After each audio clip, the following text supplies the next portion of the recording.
Tony Blair. Anthony Charles Lynton Blair is a British Labour Party politician who served as the Prime Minister of the United Kingdom from 1997 to 2007.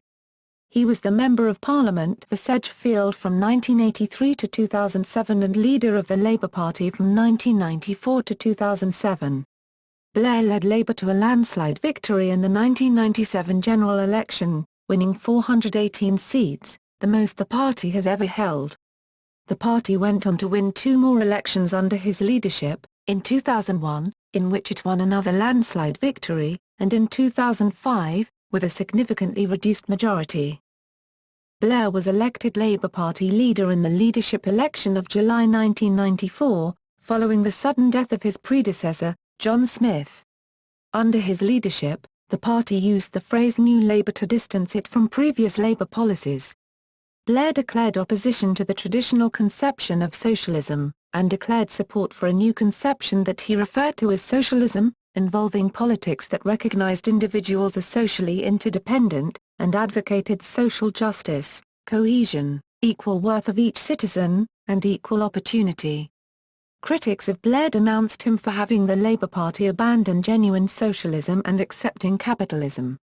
Supporters, including the party's own public opinion pollster Philip Gould, stated that after four consecutive general election defeats, Labour had to demonstrate that it had made a decisive break from its left-wing past, in order to win again.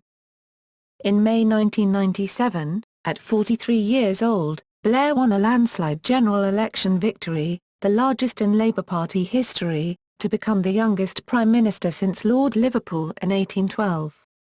He attained early personal popularity, receiving a 93% public approval rating in September 1997, after the death of Diana, Princess of Wales. In the first years of the new Labour government, Blair's government implemented a number of 1997 manifesto pledges, introducing the National Minimum Wage Act, Human Rights Act and Freedom of Information Act, and carrying out devolution, establishing the Scottish Parliament, the National Assembly for Wales, and the Northern Ireland Assembly. Blair's role as Prime Minister was particularly visible in foreign and security policy, including in Northern Ireland, where he was involved in the 1998 Good Friday Agreement. From the start of the War on Terror in 2001, Blair strongly supported the foreign policy of U.S. President George W. Bush, notably by participating in the 2001 invasion of Afghanistan and 2003 invasion of Iraq. Blair is the Labour Party's longest-serving Prime Minister, the only person to have led the Labour Party to more than two consecutive general election victories, and the only Labour Prime Minister to serve consecutive terms, more than one of which was at least 4 years long. Blair was succeeded as leader of the Labour Party on June 24, 2007 and as Prime Minister on June 27, 2007 by Gordon Brown. On the day he resigned as Prime Minister, he was appointed the official envoy of the Quartet on the Middle East. In May 2008, Blair launched his Tony Blair Faith Foundation. This was followed in July 2009 by the launching of the Faith and Globalization Initiative with Yale University in the US, Durham University in the UK and the National University of Singapore in Asia to deliver a postgraduate program in partnership with the foundation. Early life. Blair was born in Edinburgh, Scotland, on May 6, 1953, the second son of Leo and Hazel Blair, née Cuscaden. Leo Blair, the illegitimate son of two English actors, had been adopted as a baby by Glasgow shipyard worker James Blair and his wife, Mary. Hazel Cuscaden was the daughter of George Cuscaden, a butcher and orangeman who moved to Glasgow in 1916 but returned to, and later died in, Ballyshannon in 1923, where his wife, Sarah Margaret, née Lipsett, gave birth to Blair's mother, Hazel, above her family's grocery shop. Blair has one elder brother, Sir William Blair, a High Court judge, and a younger sister, Sarah. Blair spent the first 19 months of his life at the family home in Paisley Terrace in the Willowbrae area of Edinburgh. During this period, his father worked as a junior tax inspector whilst also studying for a law degree from the University of Edinburgh. In the 1950s, his family spent 3.5 years in Adelaide, Australia, where his father was a lecturer in law at the University of Adelaide. The Blairs lived close to the university, in the suburb of Dulwich. The family returned to the UK in the late 1950s, living for a time with Hazel Blair's stepfather, William Maclay, and her mother at their home in Steps, near Glasgow. He spent the remainder of his childhood in Durham, England, where his father Leo lectured at Durham University. Education.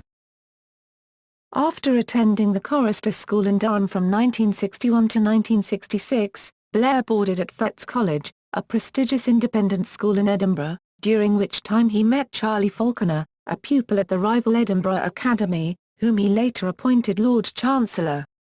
He reportedly modelled himself on Mick Jagger. His teachers were unimpressed with him. His biographer John Reen Towell reported that all the teachers I spoke to when researching the book said he was a complete pain in the backside and they were very glad to see the back of him. After Fettes, Blair spent a year in London, where he attempted to find fame as a rock music promoter before reading jurisprudence at St John's College, Oxford. As a student, he played guitar and sang in a rock band called Ugly Rumours. During this time, he dated future American Psycho director Mary Harron. He was influenced by fellow student and Anglican priest Peter Thompson, who awakened within Blair a deep concern for religious faith and left-wing politics. While Blair was at Oxford, his mother Hazel died of cancer, which greatly affected him. After graduating from Oxford in 1975 with a second-class honours BA in jurisprudence, Blair became a member of Lincoln's Inn, enrolled as a pupil barrister, and met his future wife, Cherie Booth, daughter of the actor Tony Booth, at the Law Chambers founded by Derry Irvine, who was to be Blair's first Lord Chancellor, 11 King's Bench Walk Chambers. He appears in a number of reported cases, for example as in Nethermere, St Neots, Limited v Gardner, where he represented employers unsuccessfully in an attempt to deny female factory workers their holiday pay. Early political career. Blair joined the Labour Party shortly after graduating from Oxford in 1975. During the early 1980s, he was involved in Labour politics in Hackney South and Shoreditch, where he aligned himself with the soft left of the party. In 1982 Blair was selected as the Labour candidate in the safe Conservative seat of Beaconsfield, where there was a forthcoming by-election. Although Blair lost the Beaconsfield by-election, the only election he lost in his 25-year political career, and he lost 10% of the vote, he acquired a profile within the party. In contrast to his later centrism, Blair made it clear in a letter he wrote to Labour leader Michael Foot in July 1982, that he had come to socialism through Marxism, and considered himself on the left. The letter was eventually published in June 2006. In 1983, Blair found the newly created constituency of Sedgefield, a notionally safe Labour seat near where he had grown up in Durham. The branch had not made a nomination, and Blair visited them. Several sitting MPs displaced by boundary changes were interested in securing selection to fight the seat. With the crucial support of John Burton, Blair won their endorsement. At the last minute, he was added to the shortlist and won the selection over Les Huckfield. Burton later became Blair's election agent and one of his most trusted and longest-standing allies. Blair's election literature in the 1983 UK general election endorsed left-wing policies that Labour advocated in the early 1980s. He called for Britain to leave the EEC, though he had told his selection conference that he personally favoured continuing membership. He also supported unilateral nuclear disarmament as a member of the Campaign for Nuclear Disarmament. Blair was helped on the campaign trail by soap opera actress Pat Phoenix, his father-in-law's girlfriend. Blair was elected as MP for Sedgefield despite the party's landslide defeat in the general election. In his maiden speech in the House of Commons on July 6, 1983, Blair stated, "I am a socialist not through reading a textbook that has caught my intellectual fancy, nor through unthinking tradition, but because I believe that, at its best, socialism corresponds most closely to an existence that is both rational and moral. It stands for cooperation, not confrontation. For fellowship, not fear. It stands for equality. the Labour Party is declared in its constitution to be a democratic socialist party rather than a social democratic party. Blair himself organised this declaration of Labour to be a socialist party when he dealt with the change to the party's Clause 4 in their constitution. Once elected, Blair's political ascent was rapid. He received his first front-bench appointment in 1984 as Assistant Treasury Spokesman. In May 1985, he appeared on BBC's Question Time, arguing that the Conservative government's public order white paper was a threat to civil liberties. Blair demanded an inquiry into the Bank of England's decision to rescue the collapsed Johnson Matthey Bank in October 1985 and embarrassed the government by finding an EEC report critical of British economic policy that had been countersigned by a member of the Conservative government. By this time, Blair was aligned with the reforming tendencies in the party, headed by leader Neil Kinnock, and was promoted after the 1987 election to the Shadow Trade and Industry team as spokesman in the City of London. In 1987, he stood for election to the Shadow Cabinet, receiving 71 votes. When Kinnock resigned after a Conservative landslide in the 1992 election, Blair became Shadow Home Secretary under John Smith. Leader of the Opposition. John Smith died suddenly in 1994 of a heart attack. Blair beat John Prescott and Margaret Beckett in the subsequent leadership election and became leader of the opposition. As is customary for the holder of that office, Blair was appointed a Privy Councillor. Blair announced at the end of his speech at the 1994 Labour Party conference that he intended to replace Clause 4 of the party's constitution with a new Statement of Aims and Values. This involved the deletion of the party's stated commitment to the common ownership of the means of production and exchange, which was widely interpreted as referring to wholesale nationalisation. At a special conference in April 1995, the clause was replaced by a statement that the party is democratic socialist. He inherited the Labour leadership at a time when the party was ascendant over the Tories in the opinion polls since the Tory government's reputation for monetary excellence was left in tatters by the Black Wednesday economic disaster of September 1992. Blair's election as leader saw Labour support surge higher still in spite of the continuing economic recovery and fall in unemployment that the Conservative government, led by John Major, had overseen since the end of the 1990-92 recession. At the 1996 Labour Party conference, Blair stated that his three top priorities on coming to office were education, education, and education. Aided by the unpopularity of John Major's Conservative government, itself deeply divided over the European Union, New Labour won a landslide victory in the 1997 general election, ending 18 years of Conservative Party government, with the heaviest Conservative defeat since 1832. During Smith's leadership of the Labour Party, there were discussions with Paddy Ashdown, the leader of the Liberal Democrats, about forming a coalition government if the next general election resulted in a hung parliament. After Blair became leader, these talks continued, despite virtually every opinion poll since late 1992 having shown Labour with enough support to form a majority. However, the scale of the Labour victory meant that there was ultimately never any need for a coalition. Prime Minister.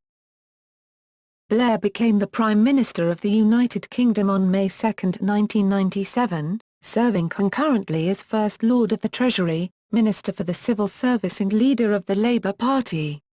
The 43-year-old Blair became the youngest person to become Prime Minister since Lord Liverpool became Prime Minister at the age of 42 in 1812.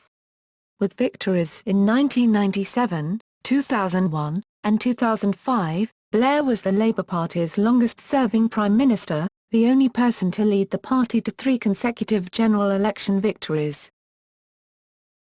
Northern Ireland.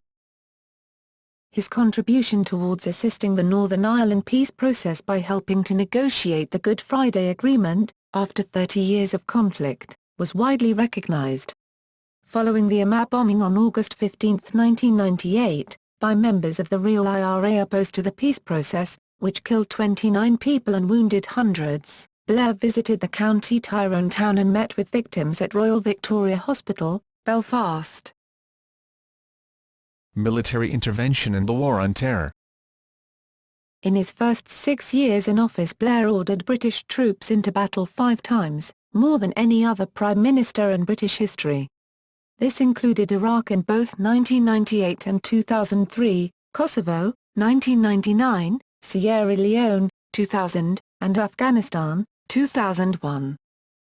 The Kosovo War, which Blair had advocated on moral grounds, was initially a failure when it relied solely on airstrikes. The threat of a ground offensive would convince Serbia's Slobodan Milosevic to withdraw. Blair had been a major advocate for a ground offensive, which Bill Clinton was reluctant to do, and would order that 50,000 soldiers, most of the available British Army, should be made ready for action. The following year, the limited Operation Palliser in Sierra Leone would swiftly swing the tide against the rebel forces. Before deployment, the United Nations mission in Sierra Leone had been on the verge of collapse. Palliser had been intended as an evacuation mission, but Brigadier David Richards, now General Sir, was able to convince Blair to allow him to expand the role. At the time, Richards' action was not known and Blair was assumed to be behind it. Blair also ordered Operation Barras, a highly successful SAS parachute regiment strike to rescue hostages from a Sierra Leone rebel group. Historian Andrew Marr has argued that the success of ground attacks, real and threatened, over airstrikes alone would be influential on how Blair planned the Iraq War, and that the success of the first 3 wars Blair fought played to his sense of himself as a moral war leader. When asked in 2010 if the success of Palliser may have emboldened British politicians to think of military action as a policy option, General Sir David Richards would admit there might be something in that. From the start of the War on Terror in 2001, Blair strongly supported the foreign policy of George W. Bush, participating in the 2001 invasion of Afghanistan and 2003 invasion of Iraq. The invasion of Iraq was particularly controversial, as it attracted widespread public opposition and 139 of Blair's MPs opposed it.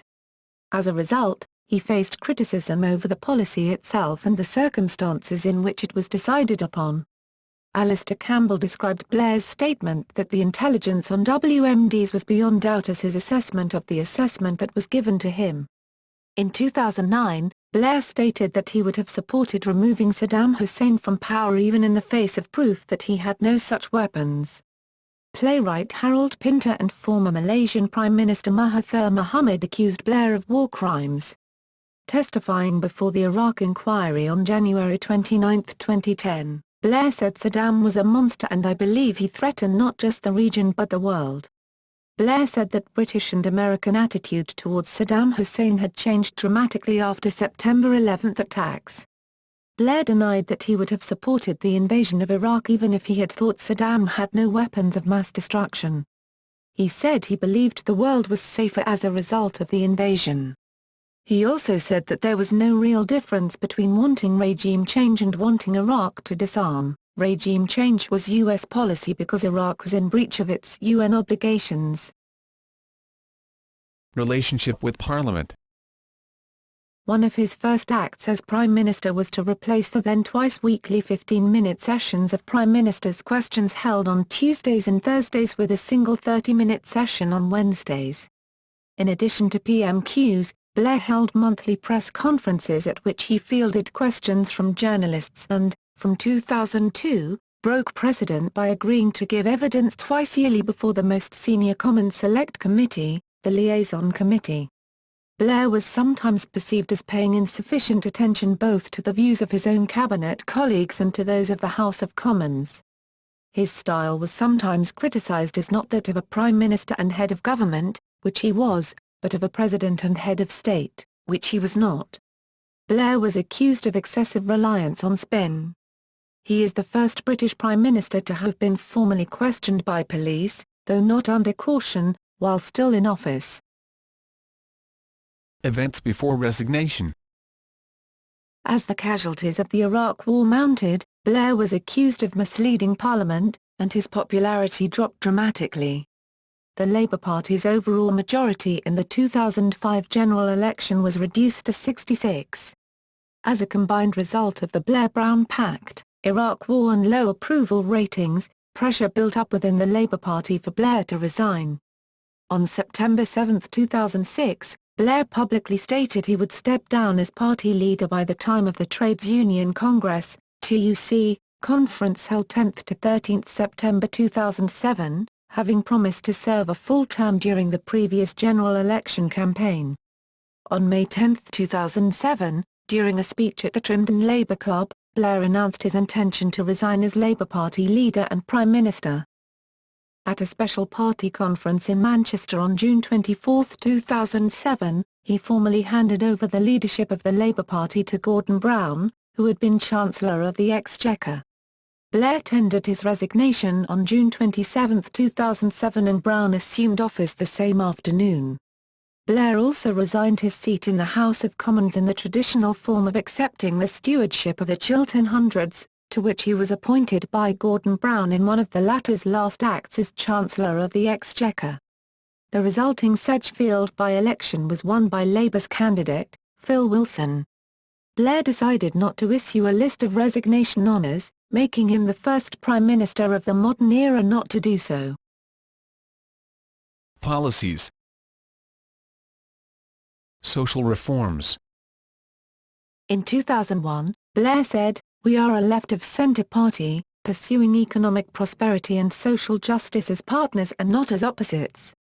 Blair has rarely applied such labels to himself, but he promised before the 1997 election that New Labour would govern from the radical centre, and according to one lifelong Labour Party member, has always described himself as a social democrat. However, at least one left-wing commentator has implied that Blair is to the right of centre. A YouGov opinion poll in 2005 also found that a small majority of British voters, including many New Labour supporters, place Blair on the right of the political spectrum. The Financial Times on the other hand has argued that Blair is not conservative, but instead a populist. Critics and admirers tend to agree that Blair's electoral success was based on his ability to occupy the centre ground and appeal to voters across the political spectrum, to the extent that he has been fundamentally at odds with traditional Labour Party values. Some left-wing critics have argued that Blair has overseen the final stage of a long-term shift of the Labour Party to the right, and that very little now remains of a Labour left. There is also evidence that Blair's long-term dominance of the centre has forced his Conservative opponents to shift a long distance to the left, in order to challenge his hegemony there. During his time as Prime Minister, Blair raised taxes, introduced a national minimum wage and some new employment rights, while keeping Margaret Thatcher's anti-trade union legislation. Introduced significant constitutional reforms. Promoted new rights for gay people in the Civil Partnership Act 2004. And signed treaties integrating Britain more closely with the EU. He introduced substantial market-based reforms in the education and health sectors. Introduced student tuition fees. Sought to reduce certain categories of welfare payments, and introduced tough anti-terrorism and identity card legislation. Under Blair's government the amount of new legislation increased which attracted criticism. Blair increased police powers by adding to the number of arrestable offences, compulsory DNA recording and the use of dispersal orders. According to one study, in terms of promoting social equality, the first Blair government turned out to be the most redistributive in decades. It ran Harold Wilson's 1960s government close. From 1997 to 2005, for instance, all the benefits targeted on children through tax credits, child benefit and income support had gone up by 72% in real terms. Improvements were also made in financial support to pensioners, and by 2004 the poorest third of pensioners were Ps $1,750 a year better off than under the system as it used to be. As a means of reducing energy costs and therefore the incidence of fuel poverty, a new program of grants for cavity wall and loft insulation and for draft proofing was launched, with some 670,000 homes taking up the scheme. Various adjustments were also made in social welfare benefits. Families were allowed to earn a little more before housing benefit was cut, and the benefit was raised for families where the breadwinner worked part-time, while 2 million pensioners were offered automatic help with their council tax bills, worth Ps $400 each, although many did not take advantage of this benefit. According to one study, the Blair administration's record on benefits, taken in the round, was unprecedented, with 3.7% real terms growth each year from 2002 to 2005. Under the years of the Blair administration, expenditure on social services was increased, while various anti-poverty measures were introduced. From 2001 to 2005, public spending increased by an average of 4.8% in real terms, while spending on transport went up by 8.5% per annum, health by 8.2% per annum, and education by 5.4% per annum. Between 1997 and 2005, child poverty was more than halved in absolute terms as a result of measures such as the extension of maternity pay, increases in child benefit, and by the growth in the numbers of people in employment. During that same period, the number of pensioners living in poverty fell by over 75% in absolute terms as a result of initiatives such as the introduction of winter fuel payments, the reduction of VAT on fuel, and the introduction of a minimum income guarantee. To reduce poverty traps for those making the transition from welfare to work, a minimum wage was established, together with a working tax credit and a child tax credit. Together with various tax credit schemes to supplement low earnings, the Blair government's policies significantly increased the earnings of the lowest income decile. In addition, under the Working Time Regulations of 1998, British workers gained a statutory entitlement to paid holidays. Between 1997 and 2003, spending on early years education and childcare rose in real terms from PS2 billion to PS3.6 billion. During Blair's first term in office, 100 early excellence centres opened, together with new nurseries, while 500 Sure Start projects began. Although the number of children fell, the amount of state support to families with children increased, with money paid only to them, child contingent support, going up by 52% in real terms from 1999 to 2005. The Blair administration also extended to 3-year-olds the right to a free nursery place for half a day Monday to Friday. Tax credits assisted some 300,000 families, at January 2004, with childcare costs, while the 2004 budget exempted the first PS50 of weekly payments to nannies and childminders from tax and national insurance, restricted to couples earning not more than PS43,000 per annum. The Countryside and Rights of Way Act of 2000 extended a legal right to walk to about 3,200 square miles of open countryside, mainly in the north of England. To strengthen the rights of people with disabilities, clauses of the Disability Discrimination Act that came into force in October 2004 obliged civilian employers to take steps to ensure their workplaces were suitable for people with disabilities and to scrutinize how they advertised and recruited staff. During its first year in office, the Blair government made the controversial decision of cutting lone parent benefit, which led to abstentions amongst many Labour MPs. In March 1998, however, Brown responded in his budget statement by increasing child benefit by PS 2.50 a week above the rate of inflation, the largest ever increase in the benefit. Public expenditure on education, health, and social security rose more rapidly under the Blair government than it did under previous Labour governments, the latter due to initiatives such as the introduction of the Working Families Tax Credit and increases in pensions and child benefits. During the Blair government's time in office, incomes for the bottom 10% of earners increased as a result of transfers through the Social Security system. New rights for workers were introduced such as extended parental rights, a significant raising of the maximum compensation figure for unfair dismissal, a restoration of the qualifying period for protection against unfair dismissal to 12 months, and the right to be accompanied by a trade union official during a disciplinary or grievance hearing, whether or not a trade union is recognized. In addition, an Employee Relation Act was passed which introduced for the first time the legal right of employees to trade union representation. In 2003, the Working Families Tax Credit was split into two benefits, a working tax credit which was payable to all those in work, and a child tax credit which was payable to all families with children, whether in work or not. During Blair's time in office, over 2 million people had been lifted out of poverty. A proportional voting system was introduced for the election of Britain's MEPs, while legislation changing executive structures in local government was passed.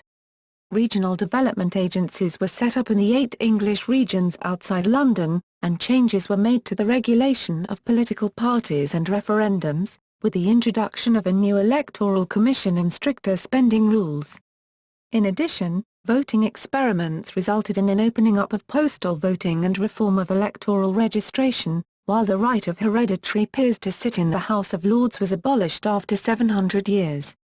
In addition, the Water Industries Act of 1999 ended the right of water companies to disconnect supplies as a sanction against non-payment.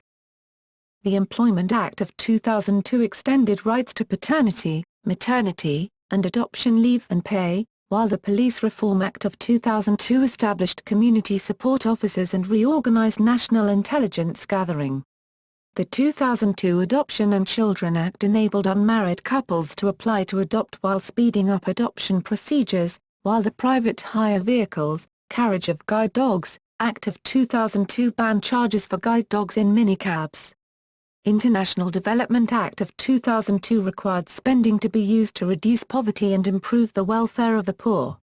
The Travel Concessions, Eligibility, Act passed that same year equalized the age at which men and women become entitled to travel concessions.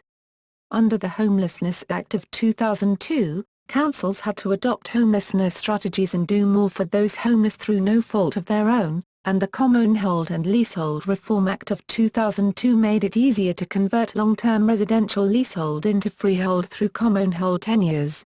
The British Overseas Territories Act of 2002 extended full British citizenship to 200,000 inhabitants of 14 British overseas territories, while the 2002 Office of Communications Act set up a new regulatory body known as the Office of Communications, Ofcom. The Enterprise Act of 2002 included measures to safeguard consumers, while also reforming bankruptcy and establishing a stronger Office of Fair Trading. Measures such as the Youth Inclusion Programme and the On Track Programme were introduced to promote social inclusion and prevent people from falling into crime, while the Special Educational Needs and Disability Act of 2001 established legal rights for disabled students in pre- and post-16 education. The National Minimum Wage, Enforcement Notices, Act, passed in 2003, ensured that the Inland Revenue could issue enforcement notices to require the payment of the national minimum wage to former employees as well as current employees.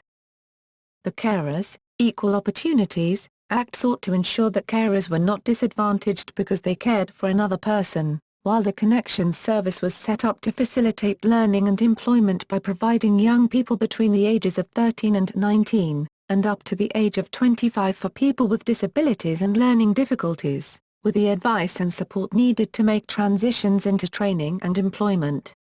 Various measures were introduced to improve levels of child well-being, such as the Sure Start program and the Every Child Matters initiative, while the New Deal for Communities initiative was launched to set up regeneration schemes in deprived areas. The Sexual Offences Act of 2003 enabled courts in England, Wales, and Northern Ireland to deal with British citizens or residents who commit sexual offences against children abroad, while the Children Act of 2004 made provision about services provided to and for children and young people by local authorities and other bodies and required that they work together in improving the well-being of children in the local area. Following the tragic deaths of Chinese cockle pickers in Morecambe Bay in 2004, a new licensing authority was set up to regulate temporary and casual labour for agriculture and shellfish collection. The Domestic Violence, Crime and Victims Act of 2004 tightened restraints on perpetrators, and made common assault an arrestable offence, while the Civil Partnership Act of 2004 gave legal recognition to same-sex couples. More than 1 million new childcare places were established, and over 1.5 million mothers made use of a new right introduced in 2003 to request flexible working hours from their employer. The duration of maternity pay rose from 18 to 26 weeks by 2005, with the right to unpaid leave for a further 6 months, while new pension sharing arrangements on divorce were introduced to prevent women from ending up in old age penury. The Sex Discrimination, Election Candidates Act of 2002 allowed political parties to take positive measures to ensure a fairer gender balance in selections for candidates. Individual savings accounts were introduced in 1999, with 15 million people taking advantage of these in subsequent years. To improve people's skills, grants were introduced to help adult learners and a new entitlement to free training for all at Level 2 and targeted support at Level 3. The Age-Related Payments Act of 2004 introduced extra payments for pensioners aged 70+, while the Child Trust Funds Act of 2004 introduced an endowment for all children born after September 2002 of Ps 250, Ps 500 for children from poor families, to be invested in long-term accounts cashable at the age of 18. The Higher Education Act of 2004, while permitting top-up fees, also established a new Humanities Research Council and a new student complaint system.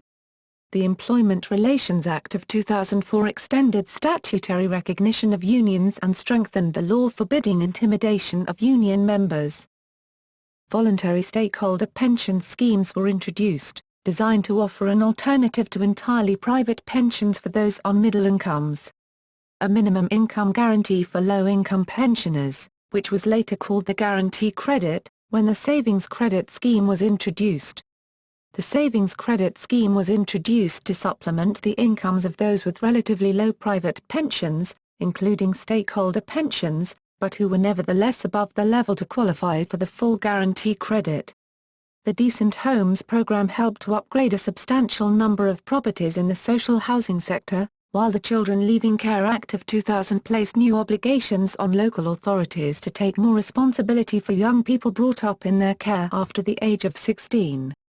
Free nursery education for 3- and 4-year-olds was introduced, while extended schools and after-school clubs were developed. Tax exemptions on child care vouchers were also introduced, together with paid paternity and parental leave. Environmental record. Blair has criticized other governments for not doing enough to solve global climate change. In a 1997 visit to the United States, he made a comment on great industrialized nations that fail to reduce greenhouse gas emissions. Again in 2003, Blair went before the United States Congress and said that climate change cannot be ignored, insisting we need to go beyond even Kyoto. Blair and his party promised a 20% reduction in carbon dioxide. The Labour Party also claimed that by 2010 10% of the energy would come from renewable resources. However, only 3% currently does. In 2000 Blair flagged up €100 million for green policies and urged environmentalists and businesses to work together. Foreign policy. Blair forged friendships with several conservative European leaders, including Silvio Berlusconi of Italy, Angela Merkel of Germany and more recently Nicolas Sarkozy of France. Relationship with the United States. Along with enjoying a close relationship with Bill Clinton, Blair formed a strong political alliance with George W. Bush, particularly in the area of foreign policy. Critics of this relationship have often referred to Blair as Bush's poodle. Kendall Myers, a senior analyst at the State Department, reportedly said that he felt a little ashamed of Bush's treatment of the Prime Minister and that his attempts to influence U.S. policy were typically ignored. It was a done deal from the beginning, it was a one-sided relationship that was entered into with open eyes. There was nothing, no payback, no sense of reciprocity. For his part, Bush lauded Blair and the UK. In his post-9/11 speech, for example, he stated that America has no truer friend than Great Britain. The alliance between Bush and Blair seriously damaged Blair's standing in the eyes of many British people. Blair argued it is in Britain's interest to protect and strengthen the bond with the United States regardless of who is in the White House. However, a perception of one-sided compromising personal and political closeness led to serious discussion of the term poodleism in the UK media, to describe the special relationship of the UK government and Prime Minister with the US White House and President. A revealing conversation between Bush and Blair, with the former addressing the latter as Yo, Blair was recorded when they did not know a microphone was live at the G8 summit in St. Petersburg in 2006. Middle East policy and links with Israel. According to comments in the book, Blair, written by Anthony Seldon, Blair had a deep feeling for Israel, born in part from his faith. Blair has been a long-time member of the pro-Israel lobby group Labour Friends of Israel. In 1994, Blair forged close ties with Michael Levy, a music tycoon and a founder of the Jewish Leadership Council. Levy ran the Labour Leaders Office Fund to finance Blair's campaign before the 1997 election and raised $12 million towards Labour's landslide victory. Levy was rewarded with a peerage, and in 2002, Blair appointed Lord Levy as his personal envoy to the Middle East. Levy praised Blair for his solid and committed support of the State of Israel. Tam Dalyell, while father of the House of Commons, suggested in 2003 that Blair's foreign policy decisions were unduly influenced by a cabal of Jewish advisers, including Levy, Peter Mandelson and Jack Straw, the last who are not Jewish but have some Jewish ancestry. Blair, on coming to office, had been cool towards the right-wing Netanyahu government. During his first visit to Israel, Blair thought the Israelis bugged him in his car. He also went on to claim that Prime Minister Netanyahu was merely an armor-plated bullshitter. After the election in 1999 of Ehud Barak, with whom Blair forged a close relationship, he became much more sympathetic to Israel. From 2001 Blair also built up a relationship with Barak's successor, Ariel Sharon, and responded positively to Arafat, whom he had met 13 times since becoming prime minister and regarded as essential to future negotiations. In 2004, 50 former diplomats, including ambassadors to Baghdad and Tel Aviv, stated they had watched with deepening concern at Britain following the U.S. interwar in Iraq in 2003. They criticized Blair's support for the roadmap for peace, which included the retaining of Israeli settlements on the West Bank. In 2006 Blair was criticized for his failure to immediately call for a ceasefire in the 2006 Israel-Lebanon conflict. The Observer newspaper claimed that at a cabinet meeting before Blair left for a summit with Bush on July 28, 2006, a significant number of ministers pressured Blair to publicly criticize Israel over the scale of deaths and destruction in Lebanon. Blair was criticized for his solid stance alongside U.S. President George W. Bush on Middle East policy. Syria and Libya. A Freedom of Information request by the Sunday Times in 2012 revealed that Blair's government considered knighting Syria's President Bashar al-Assad. The documents also showed that Blair was willing to appear alongside Assad at a joint press conference even though the Syrians would probably have settled for a farewell handshake for the cameras. British officials sought to manipulate the media to portray Assad in a favourable light. And Blair's aides tried to help Assad's photogenic wife boost her profile. The newspaper noted, Blair had been on friendly terms with Colonel Gaddafi, the leader of Libya, when sanctions imposed on the country were lifted by United States and United Kingdom. Even after the Libyan civil war in 2011, he said he had no regrets about his close relationship with the late Libyan leader. During Blair's premiership, MI6 rendered Abd al-Hakim Bilhaj to the Gaddafi regime in 2004, though Blair later claimed he had no recollection of the incident. Relationship with media. Rupert Murdoch. Blair was reported to have been supported by Rupert Murdoch, the founder of the News Corporation organization. In 1995, while leader of the opposition, Blair disclosed in the Commons Register of Interests that he was a guest of Murdoch when he flew to meet him in Hayman Island. In 2011 Blair became godfather to one of Rupert Murdoch's children. Apparently Blair was robed in white for the ceremony. Contacts with UK media proprietors. A Cabinet Office Freedom of Information response, released the day after Blair handed over power to Gordon Brown, documents Blair having various official phone calls and meetings with Rupert Murdoch of News Corporation and Richard Desmond of Northern and Shell Media. The response includes contacts clearly of an official nature in the specified period, but excludes contacts not clearly of an official nature. No details were given of the subjects discussed. In the period between September 2002 and April 2005, Blair and Murdoch are documented speaking 6 times. 3 times in the 9 days before the Iraq War, including the eve of March 20 US and UK invasion, and on January 29, 25 April and October 3, 2004.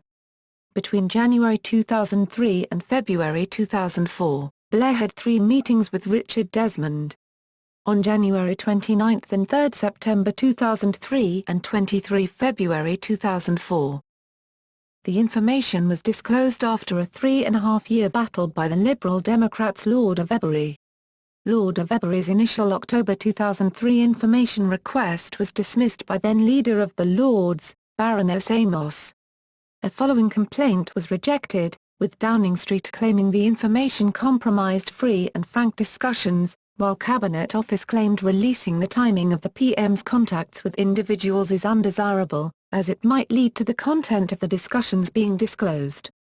While awaiting a following appeal from Lord of Ebury, the Cabinet Office announced that it would release the information. Lord of Ebury said, "The public can now scrutinise the timing of his, Murdoch's, contacts with the former Prime Minister, to see whether they can be linked to events in the outside world."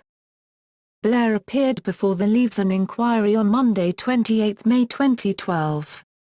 During his appearance, a protester, later named as David Lawley Wakelin, got into the courtroom and claimed he was guilty of war crimes before being dragged out.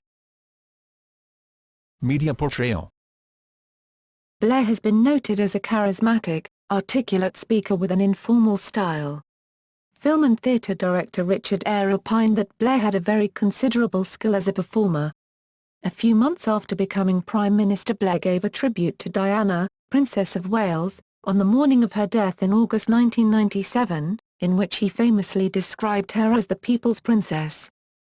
After taking office in 1997, Blair gave particular prominence to his press secretary, who became known as the Prime Minister's official spokesman. The two roles have since been separated.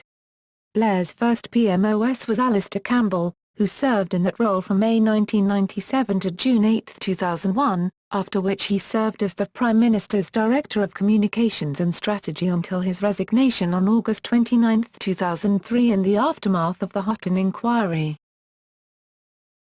Relationship with Labour Party. Blair's apparent refusal to set a date for his departure was criticised by the British press and members of Parliament. It has been reported that a number of cabinet ministers believed that Blair's timely departure from office would be required to be able to win a fourth election. Some ministers viewed Blair's announcement of policy initiatives in September 2006 as an attempt to draw attention away from these issues.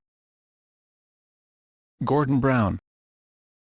After the death of John Smith in 1994, Blair and his close colleague Gordon Brown, they shared an office at the House of Commons, were both seen as possible candidates for the party leadership.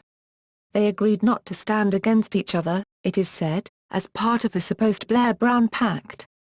Brown, who considered himself the senior of the two, understood that Blair would give way to him. Opinion polls soon indicated, however, that Blair appeared to enjoy greater support among voters.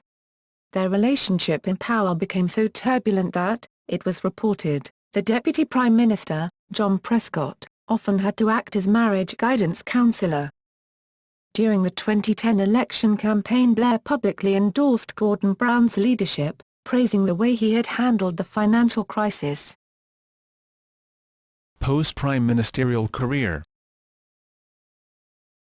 Diplomacy. On June 27, 2007, Blair officially resigned as Prime Minister after 10 years in office, and he was officially confirmed as Middle East envoy for the United Nations, European Union, United States, and Russia. Blair originally indicated that he would retain his parliamentary seat after his resignation as Prime Minister came into effect. However, on being confirmed for the Middle East role, he resigned from the Commons by taking up an office of profit. President George W. Bush had preliminary talks with Blair to ask him to take up the envoy role. White House sources stated that, both Israel and the Palestinians had signed up to the proposal. In May 2008, Blair announced a new plan for peace and for Palestinian rights, based heavily on the ideas of the Peace Valley Plan. Private sector. In January 2008, it was confirmed that Blair would be joining investment bank JP Morgan Chase in a senior advisory capacity, and that he would advise Zurich Financial Services on climate change. His salary for this work is unknown, although it has been claimed it may be in excess of Rs 500,000 per year. Blair also gives lectures, earning up to $250,000 for a 90-minute speech, and in 2008 he was said to be the highest-paid speaker in the world. Yale University announced on March 7, 2008 that Blair will teach a course on issues of faith and globalization at the Yale Schools of Management and Divinity as a Howland Distinguished Fellow during the 2008 September academic year. Blair's links with, and receipt of an undisclosed sum from, UI Energy Corporation, have also been subject to media comment in the UK. In July 2010 it was reported that his personal security guards claimed Rs 250,000 a year in expenses from the taxpayer, Foreign Secretary William Hague said. "We have to make sure that it is as cost-effective as possible, that it doesn't cost any more to the taxpayer than is absolutely necessary." Tony Blair Associates. Blair has established Tony Blair Associates to allow him to provide, in partnership with others, strategic advice on a commercial and pro bono basis, on political and economic trends and governmental reform. The profits from the firm go towards supporting Blair's work on faith, Africa and climate change. Blair has been subject to criticism for potential conflicts of interest between his diplomatic role as a Middle East peace envoy, and his work with Tony Blair Associates. Blair has used his quartet. Tony Blair Associates works with the Kazakhstan government, advising the regime on judicial, economic and political reforms, but has been subject to criticism after accusations of whitewashing the image and human rights record of the regime.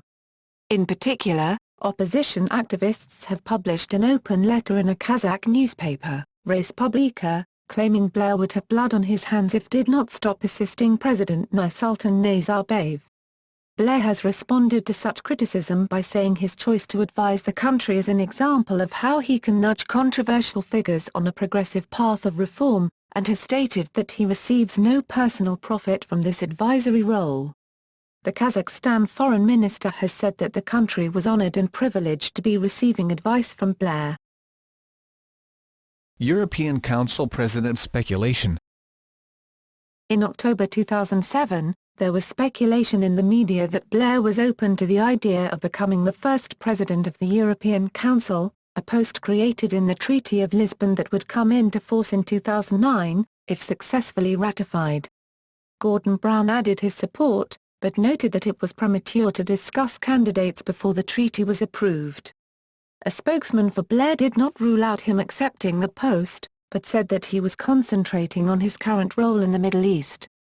Blair was later invited to speak on European issues at a rally of President Sarkozy's party, the Union for a Popular Movement, on January 12, 2008, which fueled speculation further. There was opposition to Blair's potential candidacy for the job. In the UK, the Conservative Party and the Liberal Democrats both said they would oppose Blair. In Germany, the leader of the Free Democrats, Guido Westerwelle, said that he preferred a candidate from a smaller European country. In November 2009, the Belgian PM Herman Van Rompuy was named President of the European Council. Charity.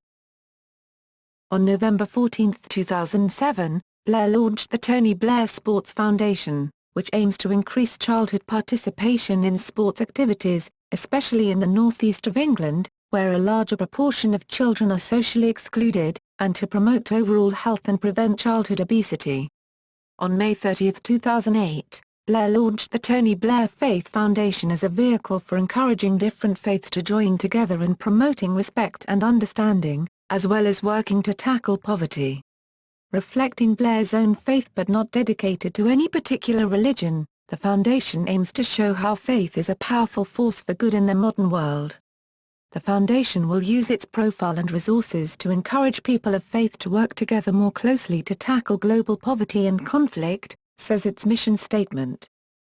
In February 2009, he applied to set up a charity called the Tony Blair Africa Governance Initiative. The application was approved in November 2009. In October 2012, Blair's foundation hit controversy when it emerged they were taking on unpaid interns. Memoirs. In March 2010, it was reported that Blair's memoirs, titled The Journey, would be published in September 2010. In July 2010 it was announced the memoirs would be retitled A Journey. The memoirs was seen by many as controversial and a further attempt to profit from his office and from acts related to overseas wars that were widely seen as wrongful, leading to anger and suspicion prior to launch. On August 16, 2010 it was announced that Blair would give the PS $4.6 million advance and all royalties from his memoirs to a sports center for badly injured soldiers, the charity's largest ever single donation. Media analysis of the sudden announcement was wide-ranging, describing it as an act of desperation to obtain a better launch reception of a humiliating publishing flop that had languished in the ratings, blood money for the lives lost in the Iraq and Afghanistan wars, an act with a hidden motive, or an expression of guilt, a genius move to address the problem that Tony Blair had one of the most toxic brands around from a PR perspective, and a cynical stunt to wipe the slate, but also as an attempt to make amends. Friends had said that the act was partly motivated by the wish to repair his reputation. The book was published on September 1 and within hours of its launch had become the fastest-selling autobiography of all time. On September 3, Blair gave his first live interview since publication on The Late Late Show in Ireland, with protesters lying in wait there for him. On September 4 Blair was confronted by 200 anti-war and hardline Irish nationalist demonstrators before the first book signing of his memoirs at Eason's bookstore on O'Connell Street in Dublin, with angry activists chanting "war criminal," and that he had blood on his hands, and clashing with Irish police, Garda Síochána, as they tried to break through a security cordon outside the Eason store. Blair was pelted with eggs and shoes, and encountered an attempted citizen's arrest for war crimes. Accusations of war crimes. Since the Iraq War, Blair has been the subject of accusations of war crimes. Critics of his actions, including Bishop Desmond Tutu, Harold Pinter and Arundhati Roy, have called for his trial at the International Criminal Court.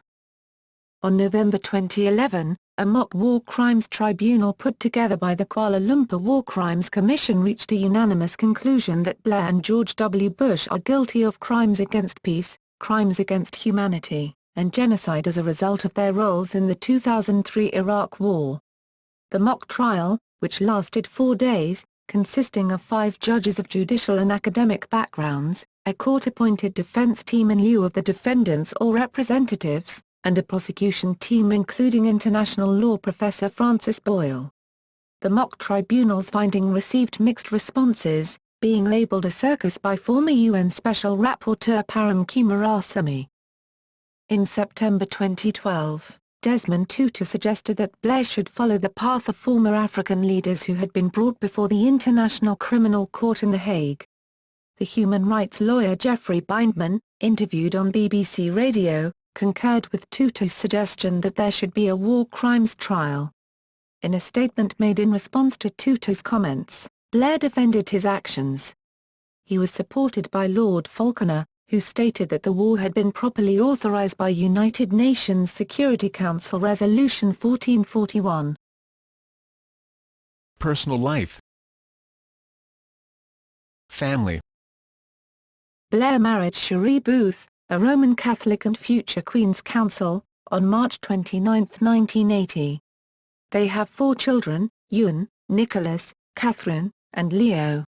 Leo, delivered by the royal surgeon-gynecologist Marcus Setchell, was the first legitimate child born to a serving Prime Minister in over 150 years, since Francis Russell was born to Lord John Russell on July 11, 1849. Blair was criticised when it was discovered that one child had received private tuition from staff at Westminster School. All 4 children have Irish passports, by virtue of Blair's mother, Hazel Elizabeth Rosaleen Cascaden, 1923–1975. The family's primary residence is in Connaught Square, and the Blairs own 8 residences. Personal health. Blair suffered from chest pains on Sunday 19 October 2003 and underwent a cardioversion at Hammersmith Hospital. Wealth. Blair has a personal fortune of over £60 million and over 200 employees working for him across his multiple consultancies and foundations.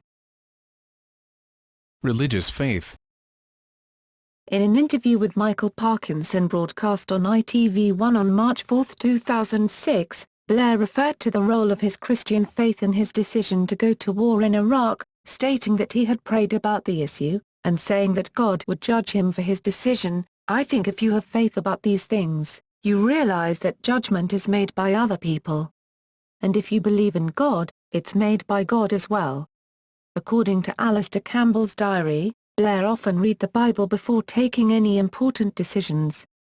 He states that Blair had a wobble, and considered changing his mind on the eve of the bombing of Iraq in 1998. A longer exploration of his faith can be found in an interview with Third Way magazine. There he says that "I was brought up as, but I was not in any real sense a practicing one until I went to Oxford. There was an Australian priest at the same college as me who got me interested again.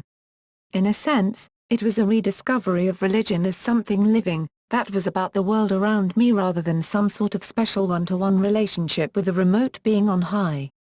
Suddenly I began to see its social relevance. I began to make sense of the world." At one point Alistair Campbell intervened in an interview, preventing the Prime Minister from answering a question about his Christianity, explaining, "We don't do God." Campbell later explained that he had intervened only to end the interview because the journalist had been taking an excessive time, and that the comment had just been a throwaway line. Cherie Blair's friend and spiritual guru Carol Kaplan is credited with introducing her and her husband to various New Age symbols and beliefs, including magic pendants known as bioelectric shields. The most controversial of the Blair's New Age practices occurred when on holiday in Mexico.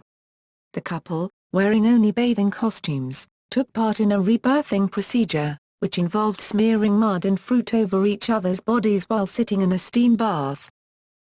Later on, Blair questioned the Pope's attitude towards homosexuality, arguing that religious leaders must start rethinking the issue.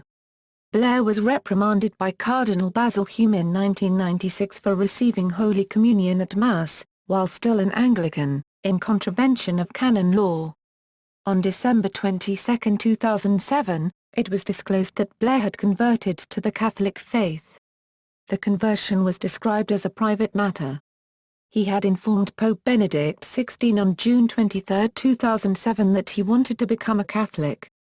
The Pope and his advisers criticized some of Blair's political actions, but followed up with a reportedly unprecedented red carpet welcome, which included the Cardinal Archbishop of Westminster, Cormac Murphy O'Connor, who would be responsible for Blair's Catholic instruction. In 2010, the tablet named him as one of Britain's most influential Roman Catholics. Portrayals and cameo appearances. Appearances. Blair made an animated cameo appearance as himself in The Simpsons episode, The Regina Monologues, 2003. He has also appeared as himself at the end of the first episode of The Amazing Mrs. Pritchard, a British television series about an unknown housewife becoming Prime Minister. On March 14, 2007, Blair appeared as a celebrity judge on MasterChef Goes Large after contestants had to prepare a 3-course meal in the Downing Street kitchens for Blair and Bertie Ahern. On March 16, 2007, Blair featured in a comedy sketch with Catherine Tate, who appeared in the guise of her character Lauren Cooper from The Catherine Tate Show. The sketch was made for the BBC Red Nose Day fundraising programme of 2007. During the sketch, Blair used Lauren's catchphrase "Am I Bovert?" Portrayals. Michael Sheen has portrayed Blair 3 times, in the films The Deal, 2003, The Queen, 2006, and The Special Relationship, 2009. Robert Lindsay portrayed Blair in the TV programme A Very Social Secretary, 2005, and reprised the role in The Trial of Tony Blair, 2007. He was also portrayed by James Larkin in The Government Inspector, 2005, and by Ian Grufford in W. 2008. In the 2006 Channel 4 comedy-drama documentary, Tony Blair, Rock Star, he was portrayed by Christian Brassington. Blair in fiction and satire. When Blair resigned as Prime Minister, Robert Harris, a former Fleet Street political editor, dropped his other work to write The Ghost. The CIA-influenced British Prime Minister in the book is said to be a thinly disguised version of Blair. In November 2007 it was announced that Roman Polanski was to direct the film version of the novel, and would be writing the script with Harris. The film The Ghostwriter was released in February 2010 in the US. Polanski's film saw Pierce Brosnan portray former Prime Minister Adam Lang, and dramatizes Blair's relationship with the United States, as well as the possibility of war crime charges. Stephen Mangan portrays Blair in The Hunt for Tony Blair, 2011, a one-off The Comic Strip presents. Satire presented in the style of a 1950s film noir. In the film, he is wrongly implicated in the deaths of Robin Cook and John Smith and on the run from Inspector Hutton. In 2007, the scenario of a possible war crimes trial for the former British Prime Minister was satirised by the British broadcaster Channel 4, in a mockumentary, The Trial of Tony Blair, which concluded with a fictional Blair being dispatched to The Hague. Titles and honors. Styles from 1983 election onwards. Mr. Anthony Charles Lynton Blair MP, 1983 to 1994, the RT Honourable Anthony Charles Lynton Blair MP, 1994 to 2007, the RT Honourable Anthony Charles Lynton Blair, 2007. Appointments. Privy Councillor, 1994. Honors.